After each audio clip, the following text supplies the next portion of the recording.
بسم اللہ الرحمن الرحیم۔ السلام علیکم۔ آج ہم حضرت آدم علیہ السلام کے بارے میں واقعہ سنیں گے۔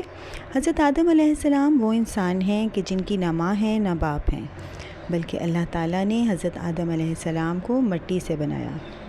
جب اللہ تعالیٰ نے یہ فیصلہ کیا کہ آدم علیہ السلام کو پیدا کریں گے تو حضرت اسرائیل علیہ السلام کو حکم دیا کہ وہ زمین سے ایک مٹھی مٹی لائیں۔ جب حضرت اسرائیل علیہ السلام زمین سے مٹی لینے گئے تو پوری روئے زمین کے اوپر کی اوپری جو پرت تھا چھلکے کی مانند اتر کر آپ کی مٹھی میں آ گیا، جس میں 60 رنگوں اور مختلف کیفیتوں والی مٹیاں تھیں، یعنی سفید، سیاہ اور سرخ و زرد رنگ والی، اور نرم اور سخت، شیریں اور تلخ، نمکین اور پھیکی وغیرہ کیفیتوں کی والی مٹی شامل تھی۔ پھر اس مٹی کو مختلف پانیوں سے گوندھنے کا حکم فرمایا۔ پھر اس مٹی سے حضرت آدم علیہ السلام کا پتلا بنا کر جنت کے دروازے پر رکھ دیا گیا۔ اس پتلے کو دیکھ کر فرشتے بہت تعجب کرتے کہ آخر یہ کون سی مخلوق ہے؟ ایسی مخلوق تو ہم نے کبھی نہیں دیکھی، ایسی شکل و صورت کبھی نہیں دیکھی۔ اللہ تعالیٰ نے حضرت آدم علیہ السلام میں روح داخل ہونے کا حکم دیا۔ روح جب نتنوں تک پہنچی تو حضرت آدم علیہ السلام کو چھینک آئی۔ حضرت آدم علیہ السلام نے الحمدللہ کہا۔ اللہ تعالیٰ نے اس کے جواب میں یرحمک اللہ، اللہ تم پر رحم کرے فرمایا۔ پھر رفتہ رفتہ پورے بدن میں روح پہنچ گئی اور آپ زندہ ہو کر کھڑے ہو گئے۔ اس کے بعد اللہ تعالیٰ نے حضرت آدم علیہ السلام کو چھوٹی بڑی چیزوں کا علم عطا فرمایا، اور اس کے بعد اللہ تعالیٰ نے ملائکہ سے کہا، اے فرشتوں، اگر تم اپنے دعوے میں سچے ہو کہ تم سے افضل کوئی دوسری مخلوق نہیں ہو سکتی تو تم تمام ان چیزوں کے نام بتاؤ جن کو میں نے تمہارے پیش نظر کر دیا ہے۔ ملائکہ نے کہا، اے اللہ، تو ہر نقص و عیب سے پاک ہے، ہمیں تو بس اتنا ہی علم ہے جو تو نے ہمیں عطا فرمایا ہے، اس کے سوا ہمیں اور کسی چیز کا کوئی علم نہیں۔ ہم یقیناً یہ جانتے ہیں اور مانتے ہیں کہ بلا شبہ علم و حکمت کا خالق و مالک تو صرف تو ہی ہے۔ پھر اللہ تعالیٰ نے حضرت آدم علیہ السلام کو مخاطب فرما کر ارشاد فرمایا کہ اے آدم، تم ان فرشتوں کو ان چیزوں کے نام بتاؤ۔ تو آدم علیہ السلام نے تمام چیزوں کے نام اور ان کی حکمتوں کا علم جو تھا وہ فرشتوں کو بتایا، جن کو سن کر فرشتے تعجب اور حیرت میں ہو گئے۔ اللہ تعالیٰ نے فرمایا، اے فرشتوں، کیا میں نے تم سے نہیں فرمایا تھا کہ میں آسمان اور زمین کی چھپی ہوئی تمام چیزوں کو جانتا ہوں؟ پھر اس کے بعد اللہ پاک نے فرمایا تمام فرشتوں سے کہ اے فرشتوں، اب حضرت آدم علیہ السلام کو سجدہ کرو۔ تمام فرشتوں نے فوراً حکم بجا لایا، یعنی کہ فوراً ہی سجدہ کیا، لیکن ابلیس نے ایسا نہیں کیا۔ ابلیس نے کہا کہ آدم کو تو خاک سے بنا ہے اور میں آتش مخلوق ہوں، آتشی مخلوق، یعنی آتش سے بنا ہوں، آگ سے بنا ہوں۔ اس کو تکبر آ گیا، اس نے یہ بات تکبر غرور میں کی۔ ابلیس، جس کو شیطان کہا جاتا ہے، فرشتہ نہیں ہے، جن تھا۔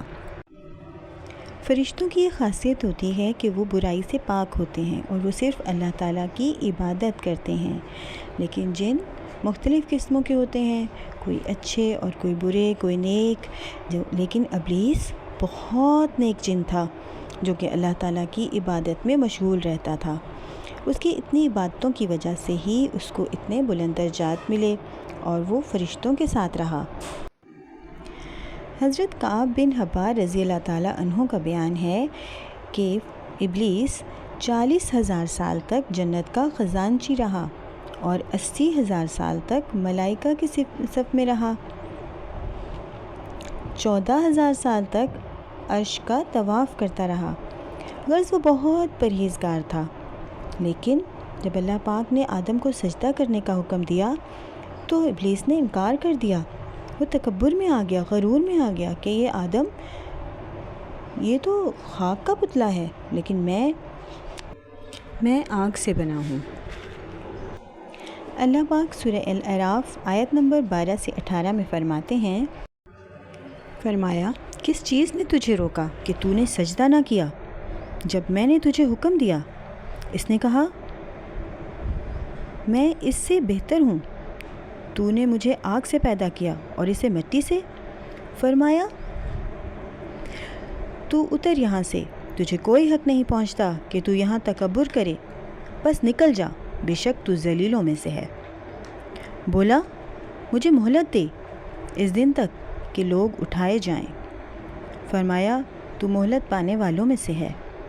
شیطان نے کہا مجھے قسم ہے جیسے تو نے مجھے گمراہ کیا، میں بھی ضرور ان کی طاق میں تیری سیدھی راہ پر بیٹھوں گا، پھر میں ضرور ان کے پاس آؤں گا، ان کے آگے سے اور ان کے پیچھے سے اور ان کے دائیں سے اور ان کے بائیں سے، اور تو ان میں سے اکثر کو شکر گزار نہ پائے گا۔ فرمایا یہاں سے نکل جا بدحال مردود ہو کر، ضرور ان میں سے جو تیرے پیچھے چلا یقیناً میں تم سب سے جہنم کو بھر دوں گا۔ اس کے بعد اللہ تعالیٰ نے حضرت آدم علیہ السلام کو بہشت میں رہنے کا حکم دیا۔ حضرت آدم علیہ السلام تنہائی کی وجہ سے ملول ہوئے تو اللہ تعالیٰ نے حضرت آدم علیہ السلام کی بائیں پسلی سے حضرت حوا علیہ السلام کو پیدا فرمایا۔ سورہ الاعراف کی آیت نمبر 19 کا ترجمہ اور اے آدم تو اور تیری زوجہ دونوں جنت میں رہو، پس کھاؤ جہاں سے چاہو اور اس درخت کے قریب نہ جانا ورنہ تم ظالموں میں سے ہو جاؤ گے۔ اس کے بعد حضرت آدم علیہ السلام اور حضرت حوا علیہ السلام نہایت ہی آرام اور چین کے ساتھ جنت میں رہنے لگے۔ اللہ تعالیٰ نے فرمایا تھا کہ جنت کا جو پھل بھی چاہو بغیر روک ٹوک کے سیر ہو کر کھاؤ، لیکن صرف ایک درخت کے قریب جانے سے منع فرمایا تھا۔ چنانچہ دونوں اس درخت سے مدت دراز تک بچے رہے، لیکن ان دونوں کا دشمن ابلیس برابر طاق میں رہا۔ آخر اس نے ایک دن اپنا وسوسہ ڈال ہی دیا اور قسم کھا کر کہنے لگا کہ میں تم دونوں کا خیر خواہ ہوں، اور اللہ تعالیٰ نے جس درخت سے تم دونوں کو منع کیا ہے اس درخت کا پھل کھانے سے وہ کبھی جنت سے نہیں نکالے جائیں گے۔ پہلے حضرت حوا علیہ السلام اس شیطانی وسوسے کا شکار ہو گئی اور انہوں نے حضرت آدم علیہ السلام کو بھی اس پر راضی کر لیا، اور وہ ناگہاں غیر ارادی طور پر اس درخت کا پھل کھا گئے۔ پھر کیا ہوا؟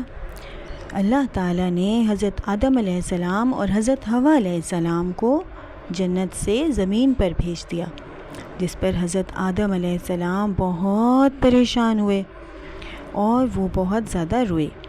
حضرت آدم علیہ السلام نے ندامت کی وجہ سے 300 برس تک آسمان کی طرف سر نہیں اٹھایا۔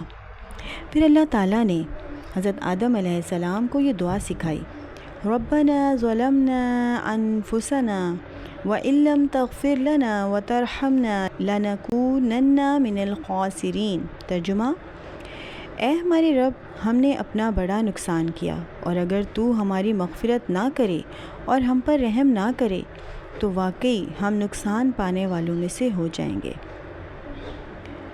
اللہ پاک نے حضرت آدم علیہ السلام کو معاف فرما دیا اور حضرت آدم علیہ السلام کو اولادیں بھی عطا فرمائیں، اور حضرت آدم علیہ السلام نے 960 برس کی عمر پائی۔ وقت وفات آپ کی اولاد کی تعداد 1,00,000 ہو چکی تھی۔